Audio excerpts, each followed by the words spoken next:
안녕하십니까. 부산 현대 국회의원 바른미래당 하태경입니다.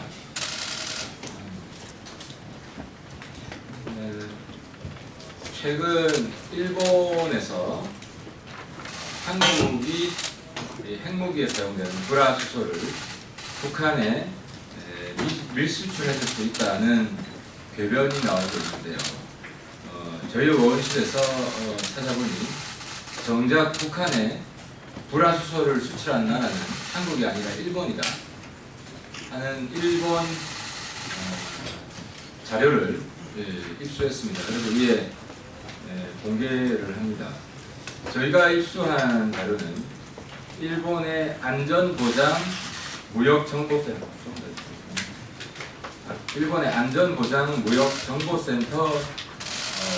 자료입니다. 이 안전보장무역정보센터는 1989년에 설립된 기관인데요.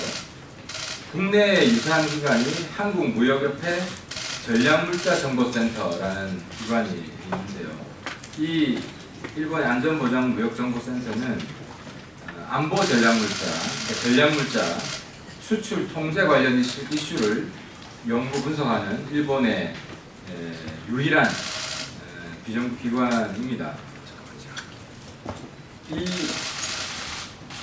일본의 그 안전보장무역정보센터 자료를 원문과 이 번역한 것을 지금 보시고 계시는데요.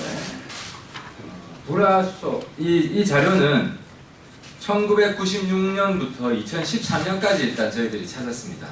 그래서 전략물자가 대북 밀수출, 북한에 밀수출된 사건이 30여 건 된다는 사실을 확인을 했습니다. 이 중에는 일본이 이제 전략물자 수출한 것 중에서는 북한의 핵개발, 생화학무기 활용될 수 있는 전략물자들입니다.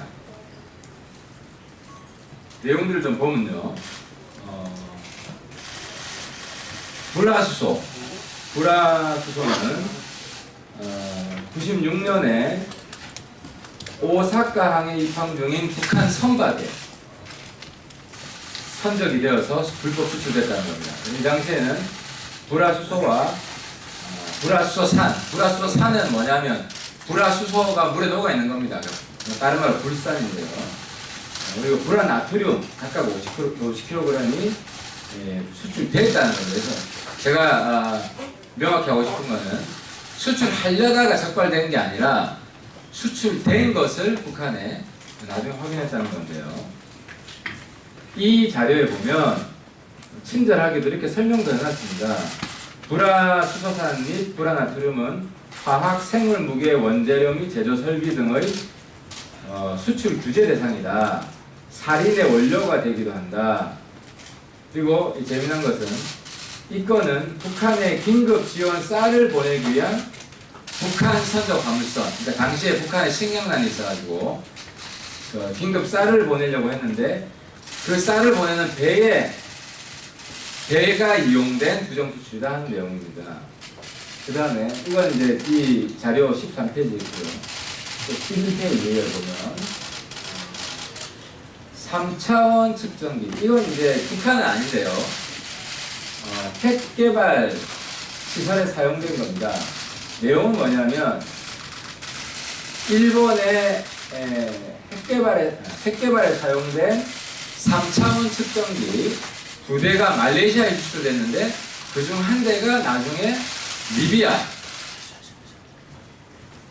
핵개발 관련 시설에서 발견됐다는 겁니다. 시기는 2001년에 됐고 2001년 11월이네요. 11월이고 경제산업성의 허가를 받지 않고, 여기 경제산업 대신이라 되어 있는 우리 장관입니다. 경제산업상이죠. 허가를 받지 않고 싱가포르를 경유해서 말레이시아에 2대가 갔다. 밀수출됐다. 그 중에 한 대가 다시 리비아 핵개발 시설에서 발견이 됐다는 겁니다. 이 외에도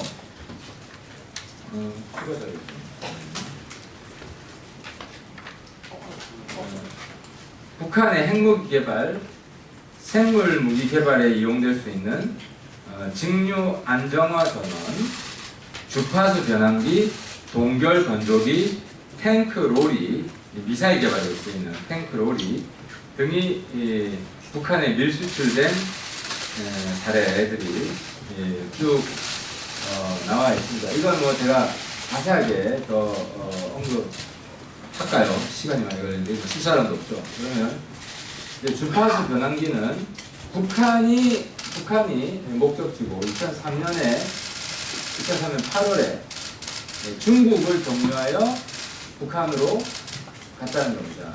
그래서 항공기에 접견해서 중국을 경유하여 북한에 출국 수출됐다 것이고, 직류 안정화 전원, 이것도 핵무기 개발에 이용되는 것인데 2003년에 직류 안정화 전원 세대가 태국을 경유해서 북한으로 불법 수출됐다. 동결 건조기는 생물 무기 개발에 이용되는 건데 2002년에 동결 건조기 한 대가 이건 대만을 경유해서 북한에 부정 수출됐다 하는 겁니다. 그 다음에 이제 이건 다 북한으로 간 것이고요. 그러니까 주파수 변환기 한 대, 직류 안정화 전원 세대, 동결 건조기 한 대는 북한으로 간 겁니다. 그 다음에 북한으로 갈 뻔하다가 적발된 게 또 내용이 있는데요.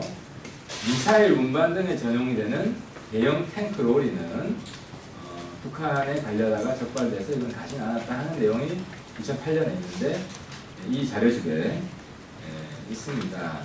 제가 그래서 이 내용을 왜 가지고 나왔냐, 어제 일본 방송에서도 한국이 전략물자, 특히 생화무기, 핵무기 등에 악용될 수 있는 전략물자 수출 관리를 제대로 하지 않고 있다, 북한에 갔을 수도 있다, 이런 황당한 이야기를 했고, 우리 정부에서 반박을 잘했습니다. 그건 다 막은 것들이고 외국으로 갔더라도 다 패수를 한 것이다, 그만큼 우리가 통제를 잘하고 있는 것이다 라는 걸 보여주는 자료인데, 그걸 악용을 해서 오히려 북한으로 갔을 수 있다는 자료를 악용을 했는데요.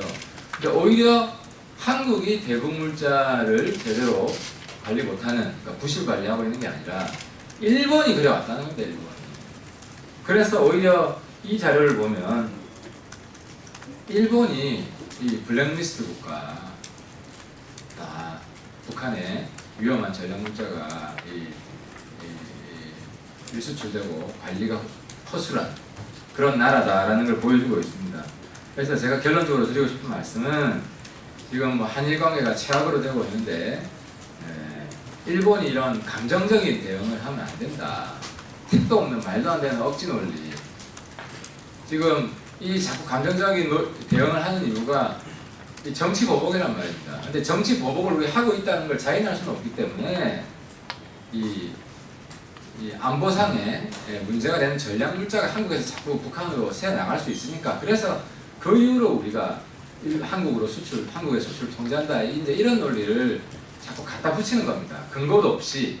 이게 중요하죠. 완전히 가짜뉴스고 괴담들을 지금 일본 정부가 사용하려고 하는 것인데, 이런 억지 논리를, 이런 가짜뉴스를 자기들의 그 경제 제재, 수출 제재를 합리화하기 위해서, 정당화하기 위해서 자꾸 펼치다 보면 오히려 일본이 국제사회에서 고립되는 결과가 나온다. 일본이 잘못하고 있는 거. 일본의 허점, 일본의 대북 부실 수출 관리, 이런 것들이 나오니까 일본이 이런 억지 주장을 자꾸 펴지 말고, 저도 한번 한일 관계를 우호적 관계를 만들고 싶지, 낙화시키고 싶겠습니까? 그러니까 우호적인 관계를 만들려면 일본이 억지 논리를 펴면 안 되고, 일본은 즉시 이 한국을 향한 부당한 수출 통제를 철회해야 된다. 이 말씀을 마지막으로 드리겠습니다. 감사합니다. 그리고 이게 이제 원문입니다. 저희들이 뽑은. 아까 여기 이걸 안 보여드렸네요. 이게 그래서 아까 말씀드린 96년부터 2013년까지 한 30여 건 저희들이 확인했습니다. 기자 여러분들이 더 한번 찾아보십시오. 이 자료는 다 공개해 드릴 테니까요. 어제 밤에 급히 우리를 찾느라고 못 찾은 것들도 많이 있을 수 있으니까요.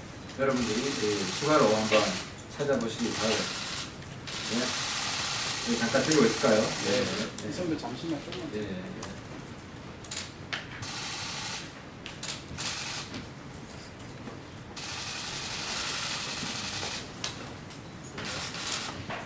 저는 이쪽으로. 네.